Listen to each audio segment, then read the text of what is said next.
Thank you, Dave. Minus 20 at 7:33 now at the airport. Minus 32 when you factor in the wind chill this morning. Good morning, everyone. Three Calgary men appear in court today, accused of armed robbery and the forcible confinement of 7 people, all employees at the Bank of Montreal. The men are charged in connection with a robbery this week at a Bank of Montreal branch in Mission, south of downtown. It's alleged the robbers covered their faces and demanded cash on Wednesday evening about 5 p.m. Then they allegedly tied up 7 bank employees using zip ties and then locked them in a room before taking off out the back door of the branch. 3 suspects were picked up quickly within minutes by police. Bank staff were in the locked room for 4 hours. A lot of robberies, bank robberies, are more low profile, where the suspect goes in and passes a note or gives a verbal demand. While the incident last night was very dynamic, where they went in there to the bank and their intention was to rob the bank, and they advised the staff that this was a robbery. The accused in court this morning are 21-year-old Lucas Windsor, 21-year-old Salim Nasri, and 23-year-old Matthew Valdez. Also in court in Calgary today, the 2 Calgary brothers accused in a vicious attack 2 weeks ago on a teenage girl. 25-year-old Corey, many shots, and 21-year-old Cody, many shots. Both face charges of kidnapping, sexual assault, uttering threats, and assault causing bodily harm.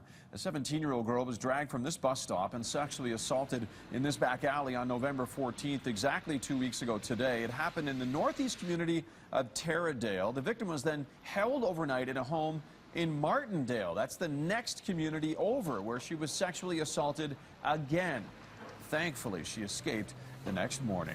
It's now 7:34. Important information if you head into the backcountry in the BC interior this weekend. A special avalanche warning is in effect right now. Included in the warning, the North and South Rockies, the Caribous, the North and South Columbia areas, Kootenay boundary, also the Purcell Mountains. Heavy snow, winds, warm temperatures have combined for high avalanche danger ratings right now.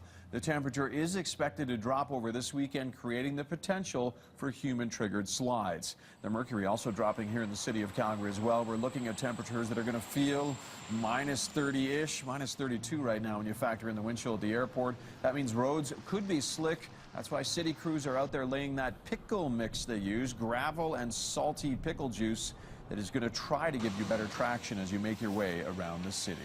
Black Friday or Cyber Monday, 2 days separated by a weekend, both known for bargain shopping, but which is the best day to buy? As Rachel Crane explains, it really depends on what you're looking for. It's a bargain hunter's dilemma. Shop on Black Friday or Cyber Monday. If fighting the mobs at the mall isn't your idea of a good time, Cyber Monday is for you. The Monday after Thanksgiving is all about scoring deals online. Last year, sales totaled $2.3 billion, up 16% from 2012. Black Friday dwarfs that.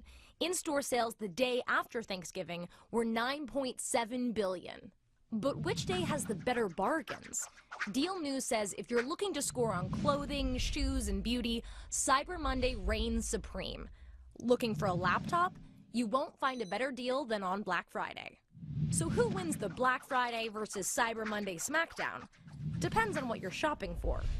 That's Rachel Crane reporting there. We'll find out this Monday, Cyber Monday, just how busy online shopping is this year. In 2013, Cyber Monday online sales grew by 21% year over year, hitting a record $2.3 billion in Canada. The average online order, $128. Time to focus on business. Richard Southern joining us now. Richard, oh boy, crude continuing to crumble. Yeah, we're buying all sorts of stuff in the mall, but investors, Ted, are selling when it comes to oil. More carnage for crude, the price continuing to sink after that OPEC decision yesterday, the oil cartel not turning down the taps, not cutting back on production. We think the Saudis kind of want the price at this lower level to try and drive some of the upstart U.S. shale producers out of business. It's an ugly sight as far as energy stocks go. Canadian energy stocks on Bay Street yesterday fell the most in 3 years. We're looking at more losses today. TSX right now at the open down just over 60 points with big losses in that energy space. Gold down sharply as well, falling some $18. All right, it is Black Friday. We're talking a lot about it here on BT this morning. A lot of the shopping moving online. Walmart says it's seen traffic on the site being the second highest ever over the past 24 hours. And speaking of Walmart, they're trying to make it easier for you to pick up your package after you order it online. Walmart Canada installing more of these lockers. They call them grab-and-go lockers in their stores. So you order something online, you get a PIN number, and then you go to the locker and pick up your package. So you don't have to wait for the courier. Almost time to pick out the perfect tree, and you're going to want to bring a few more bucks with you this year. Christmas tree prices are heading higher.